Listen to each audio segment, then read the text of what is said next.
నమస్తే, welcome to Aadab Hyderabad. గత కొద్ది రోజుల నుండి తెలంగాణలో చర్చగా మారినటువంటి విషయం బీసీ 42% రిజర్వేషన్.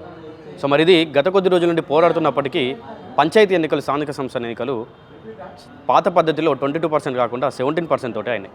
మరి ఇప్పుడు ఎంపీటీసీ, జెడ్పీటీసీ ఎన్నికలైనా 42% రిజర్వేషన్ కావాలి, అలాగే బీసీల రక్షణ చట్టం కావాలని చెప్పి కూడా ఈరోజు సమావేశం ఏర్పడడం జరిగింది. ఒకసారి మాట్లాడదాం. మనతో పాటు గోలి గిరి ఉన్నారు, బీసీ పొలిటికల్ ఫ్రంట్ తరఫు నుండి. ఒకసారి మాట్లాడడం. అన్న, చెప్పండి, మీకు నమ్మకం ఉందా మరి ఈ బీసీ 40% రిజర్వేషన్ ఎంపీటీసీ, జెడ్పీటీసీలో అయ్యే ఛాన్సెస్ కనిపిస్తూ ఉన్నాయా?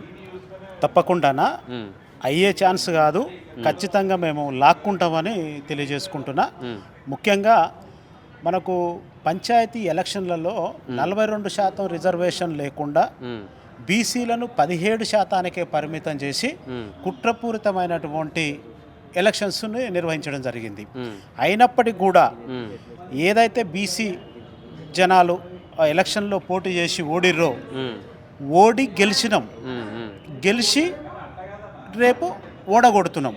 అంటే దాని అర్థమైందంటే 17% మాకు రిజర్వేషన్ ఇచ్చినప్పటికీ 52% మేము గెలిచి చూపించినాం. అదేవిధంగా రేపు అదే 17% ఒకవేళ వాళ్ళు ఇచ్చినా ఇవ్వకపోయినా కూడా మేము మళ్ళొక్కసారి గెలిచి వాళ్ళని ఓడగొట్టే ప్రయత్నం చేస్తాం. దానిలో భాగంగా గ్రామ పంచాయతీ ఎలక్షన్లలో మన బీసీ సోదరులు ఎవరైతే జనరల్ స్థానాల మీద పోటీ చేయడం జరిగిందో వాళ్ళని అనేక రకమైనటువంటి చిత్రహింసలకు గురి చేయడం జరిగింది. ఒక్కొక్క ఊర్లలో చూస్తుంటే అసలు మనము భారతదేశంలో ప్రజాస్వామ్య దేశంలో ఉన్నామా లేదా, స్వతంత్రం సాధించినమా లేదా అనే ఒక కన్ఫ్యూజన్లో మనం ఉన్నాం.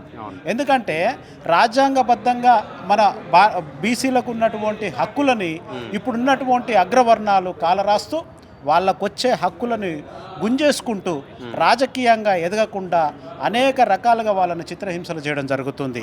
అదేవిధంగా ఎన్నో చిత్రహింసలకు లోనై కూడా మన గ్రామ పంచాయతీ ఎలక్షన్లో 52% గెలిచినటువంటి బీసీ సోదరులు రేపు ఎంపీటీసీ, జెడ్పీటీసీ, మున్సిపల్ ఎలక్షన్లలో కూడా అంతకు మించి రెట్టింపు 66% సాధించే విధంగా ముందుకు పోవాలి.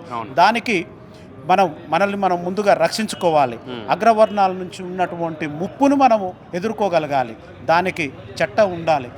ఎస్సీ, ఎస్టీలకు ఏదైతే అట్రాసిటీ కేసులో భయపడి వేరే వాళ్ళ జోలికి పోకుండా, వాళ్ళని ఇబ్బందులు పెట్టకుండా వారికి భయపడుతుర్రో అదేవిధంగా బీసీలకు కూడా అట్రాసిటీ చట్టం ఉన్నట్టయితే బీసీలు కూడా ధైర్యంగా ఇలాంటి వీళ్ళు కాదు ఇవ్వవలసింది రిజర్వేషన్లు, మేమెంతో మాకంతా అనే సాధించుకునే విధంగా ముందుకు పోవడానికి ఆస్కారం ఉంటుంది.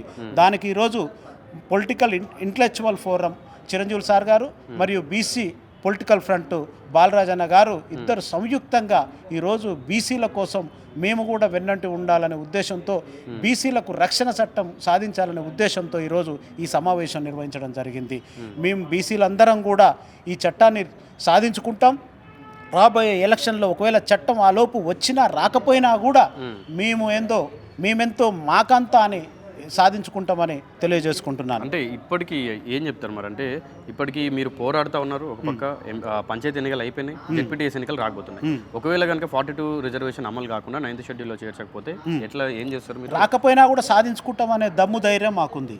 ఎందుకంటే సర్పంచ్ ఎలక్షన్లలో మేము నేర్చుకున్నటువంటి గుణపాఠాలు, మా వెంట కలిసి వచ్చినటువంటి బీసీ సైన్యం మా నిలబడ్డ నాయకులకు వెన్నుదన్నుగా ఉండి ఓట్లు వేసి గెలిపించారు. చాలా చోట్ల, కొన్ని చోట్ల ఏదో ప్రలోభాలకు గురయ్యి మా బీసీలను కొద్ది మొత్తంలో ఓడిపోవడం జరిగింది తప్ప మాకు ఆ దమ్ము ధైర్యం అంతా ఉంది.